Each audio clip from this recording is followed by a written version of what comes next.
जय माता दी दोस्तों, कैसे हैं आप सब। दोस्तों, बात कर रहे हैं 12 और 13 नवंबर की कि ये 2 दिन मकर राशि वालों के लिए कैसे रहने वाले हैं। इन 2 दिनों में मकर राशि वालों को क्या खुशखबरी सुनने को मिल सकती है, किन बातों में इन्हें सावधानी रखनी चाहिए।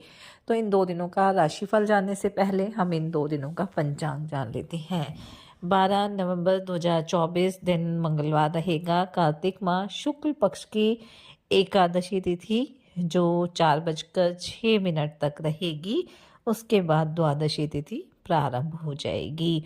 हर्षण योग रहेगा जो 7:08 तक रहेगा। उसके बाद व्रज योग प्रारंभ हो जाएगा। पूर्वा भाद्रपद नक्षत्र रहेगा जो 7:52 तक रहेगा। उसके बाद उत्तरा भाद्रपद नक्षत्र प्रारंभ हो जाएगा। चंद्रमा राशि परिवर्तन करेंगे, मीन राशि में गोचर करेंगे। अभिजीत मुहूर्त का समय रहेगा 11:43 से 12:26 तक। राहु काल का समय रहेगा दोपहर 2:46 से 4:07 तक।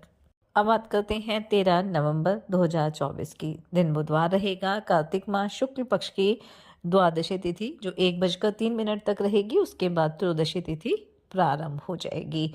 व्रज योग रहेगा जो 3:24 तक रहेगा। उसके बाद सिद्धि योग प्रारंभ हो जाएगा।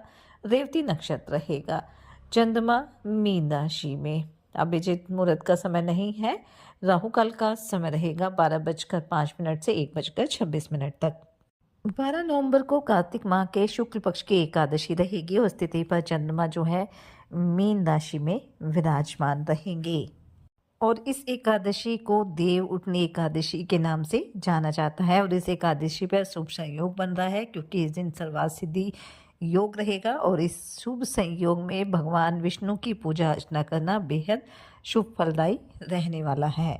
और जैसा कि आप सब जानते ही हैं कि देव उठनी एकादशी से ही शुभ कार्यों की शुरुआत हो जाती है। शादी विवाह जैसे शुभ कार्य की शुरुआत इस दिन से मानी जाती है क्योंकि अभी तक जो भगवान विष्णु हैं वो योग निद्रा में थे और इस एकादशी से वो योग निद्रा से जाग जाते हैं।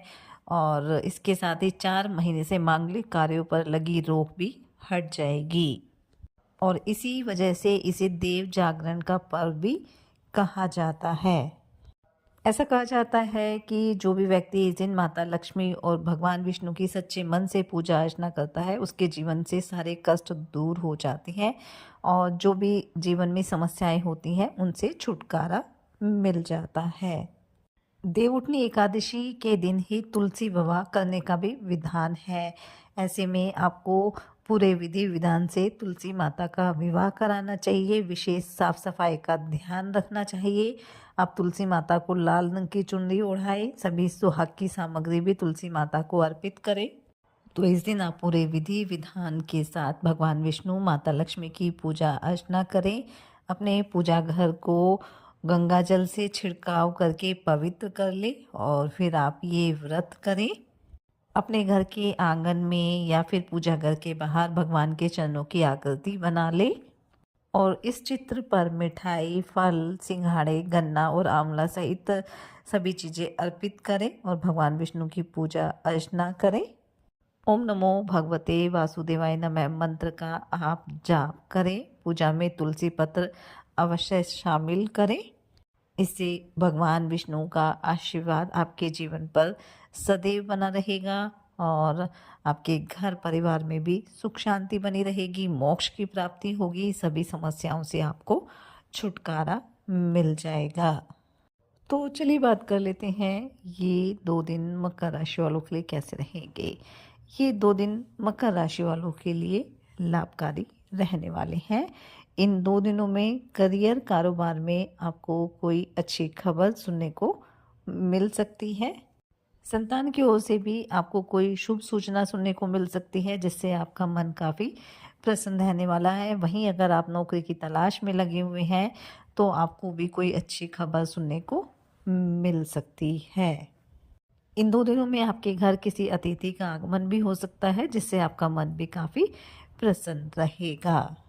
कार्यक्षेत्र में आप अपने कार्यों पर पूरा ध्यान भी देंगे, अपने टारगेट को पूरा करने का प्रयास भी करेंगे और इससे आपको सफलता ही प्राप्त होगी। व्यावसायिक मामलों में भी आप सोच समझ कर निर्णय लेंगे जो आपके लिए काफ़ी बेहतरीन साबित होंगे। अगर आपका कोई पुराना ज़मीन जायदाद से संबंधित मामला चल रहा था तो वह भी इन 2 दिनों में सुलझ जाएगा। अगर आप किसी प्रॉपर्टी को खरीदना चाह रहे हैं तो उसमें भागदौड़ तो थोड़ी बढ़ सकती है, लेकिन इस प्रॉपर्टी से भविष्य में आपको अच्छा खासा लाभ मिलने की संभावना रहेगी। कोई काम रुका हुआ था तो वह भी 2 दिनों में पूरा हो जाएगा। विद्यार्थियों के लिए 2 दिन अच्छे रहेंगे। प्रतियोगी परीक्षा में आपको सफलता प्राप्त होगी। बस आपको अपने जो रोज़मर्रा के काम हैं उन्हें टालने से बचना होगा, बल्कि उन्हें समय पे पूरा करना होगा ताकि आपको किसी तरह की समस्या ना हो। दाम्पत्य जीवन आपका सुखद रहेगा। जीवन साथी के साथ आपके रिश्तों में मजबूती रहेगी। वहीं प्रेम संबंधों के लिए 2 दिन सामान्य रहने वाले हैं। आर्थिक दृष्टिकोण से भी ये 2 दिन अच्छे रहेंगे, लेकिन आपको अपने फिजूल के खर्चों को करने से बचना होगा और दिखावे के चक्कर में आप कुछ ज़्यादा ही खर्च कर सकते हैं, तो इस बात का आपको ध्यान रखना होगा और एक बजट बनाकर चलना आपके लिए बेहतर रहेगा।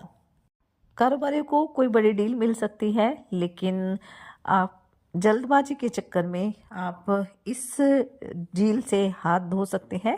इसलिए आपको इस बात का विशेष रूप से ध्यान रखना है कि आपकी ये डील फाइनल हो जाए। इसके लिए आपको समझदारी से काम करना है और अपने बड़ों की सलाह आपको ज़रूर लेनी है और इससे आपको लाभ ही मिलेगा। राजनीति में कार्यरत लोग अपने कार्यों की वजह से एक अलग पहचान बनाने में कामयाब रहेंगे। आप अपने काम को लेकर प्लानिंग करके आगे बढ़ेंगे और इससे आपको सफलता ही प्राप्त होगी। नौकरी पेशा लोग भी अपने कार्यों के प्रति पूरी तरह से समर्पित नजर आएंगे और इससे आपकी तरक्की ही होगी। इन 2 दिनों में आप अपने घर परिवार की ज़रूरतों के लिए कुछ खरीदारी भी कर सकते हैं और इससे घर परिवार में आपकी एक अलग ही छवि रहने वाली है। घर परिवार में कोई मांगलिक कार्यक्रम का आयोजन भी आप कर सकते हैं, जिससे काफ़ी लोगों से आपका मिलना जुलना होने वाला है। किसी यात्रा पर भी आप जा सकते हैं। यात्रा सुखद रहेगी, बस थोड़ा सा वाहन आप सावधानी पूर्वक चलाएं। किसी भी तरह की जल्दबाजी आप ना करें तो आपके लिए बेहतर रहेगा। तो कुल मिलाकर हम कह सकते हैं कि ये 2 दिन मकर राशि वालों के लिए अच्छे रहेंगे, लाभ के योग बनेंगे। इसलिए इस समय का फ़ायदा उठाएं, मेहनत करें और सच्चे मन से आप ईश्वर आराधना करें। हनुमान जी और शनिदेव की आराधना करें। हनुमान चालीसा का पाठ आप जरूर करें। देव उठनी एकादशी रहेगी तो पूरे विधि विधान के साथ भगवान विष्णु माता लक्ष्मी की पूजा अर्चना करें। बेहद शुभ संयोग में एकादशी है और शुभ कार्यों की शुरुआत भी हो जाएगी, तो आपको सच्चे मन से भगवान विष्णु की पूजा अर्चना करनी है। अपनी सामर्थ्य अनुसार गरीब और असहाय लोगों की मदद करनी है, उन्हें दान दक्षिणा देना है। इससे आपके जीवन में सदैव खुशियाँ बनी रहेंगी। ये 2 दिन आपके लिए मंगलकारी रहे। इसी मंगल कामना के साथ जय माता दी।